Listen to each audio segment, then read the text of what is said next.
तर आपण पाहू शकतो MIDC मध्ये पुन्हा एकदा हा प्रकार घडलेला आहे। भीषण अशी आग लागल्याचं सध्या समजते। 2 कंपन्यांना ही भीषण आग लागली आहे। अजूनही खरं तर स्फोटांचे आवाज या ठिकाणी सुरू असल्याची माहिती मिळते। तर ठाकरेंच्या शिवसेनेच्या नेत्या वैशाली दरेकर सध्या आपल्या सोबत आहेत। वैशाली ताई, आपण पाहू शकतो महिनाभरापूर्वी खरं तर याच ठिकाणी आग लागलेली होती, अनेकांचे नाहक बळी गेलेले होते आणि पुन्हा त्याच ठिकाणी आता ही भीषण आग लागलेली आहे। तुम्ही या घटनेची माहिती घेतली आहे का आणि या सर्व घटनांना नेमकं कोणाला जबाबदार धरायचं?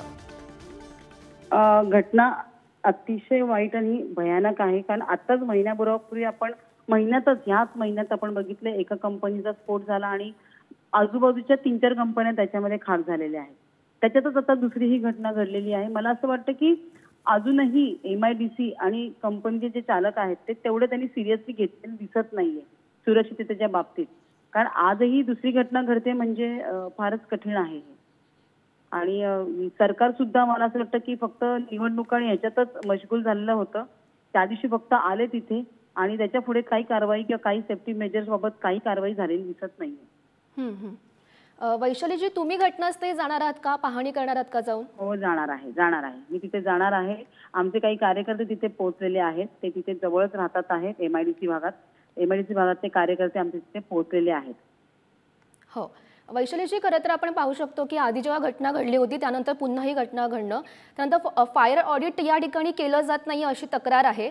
तर ही नेमकं फायर ऑडिट कधी केलं जाणार आहे आणि कधी सरकार या संदर्भात ठोस पावलं उचलू शकतात?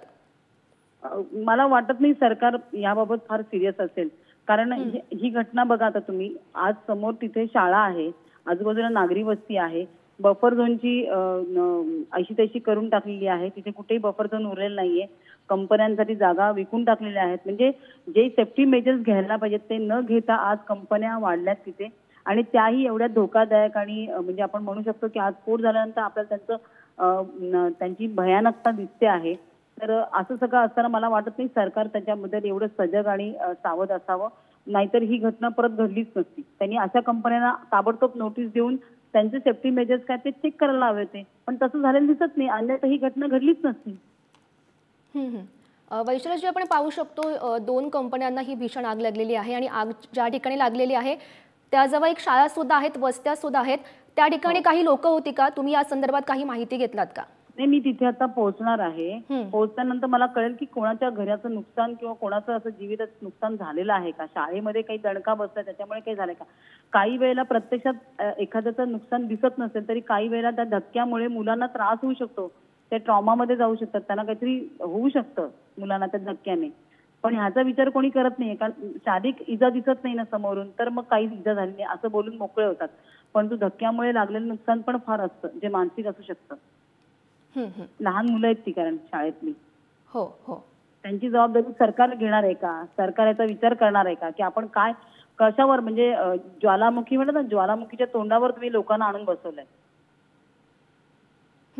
वैशाली जी, आपण पाहू शकतो खरं तर महिन्याभरापूर्वी याच ठिकाणी जी आग लागलेली होती, अनेक जणांचे बळी सुद्धा गेलेले होते। पुन्हा याच ठिकाणी ही आग लागणं, नेमकं जबाबदार कोणाला धरायचं या सर्व घटनेचं? जबाबदार कोणाला धरायचं म्हणजे MIDC जे कंपनीचे मालक आहेत ते आहेत। आताच जर महिनाभरापूर्वी ही घटना घडून गेली अशीच आग लागण्याची आणि स्फोटाची, तर त्याच्यानंतर सुद्धा तशाच प्रकारच्या कंपन्या ज्या तिथे आहेत, काम करत आहेत, तर त्या कंपन्यांचं सेफ्टी ऑडिट केलेलं नाहीये, आणि सेफ्टी ऑडिट केल्यानंतर सेफ्टी मेजर्स काय ते लोक वापरतात किंवा त्याचा काय अवलंब करतायत की नाही हे बघितलेलं गेलेलं दिसत नाहीये, अन्यथा ही दुसरी घटना घडलीच नसती। कारण जर त्यांच्याकडे सेफ्टी मेजर्स नसतील किंवा ते त्याचा अवलंब करत नसतील, वापर करत नसतील, तर ताबडतोब ही कंपनी बंद करायला हवी होती, तिला बंद करून टाकायला हवं होतं काम करणं, परंतु तसं झालेलं दिसत नाही। सरकार त्या दिवशी आलं इलेक्शनच्या काळामध्ये, फक्त तिथे बोलून गेले आम्ही असं करू आम्ही तसं करू, पण त्याप्रमाणे त्यांनी कुठलंही काम केलेलं दिसत नाहीये। आणि त्यामुळे मला असं वाटतं की सरकारी याच्यामध्ये तेवढंच दोषी आहे जेवढे कंपनीवाले आणि MIDC आहे। हो हो, नक्कीच वैशाली ताई, धन्यवाद दिलेल्या या सविस्तर प्रतिक्रियेसाठी। तर आपण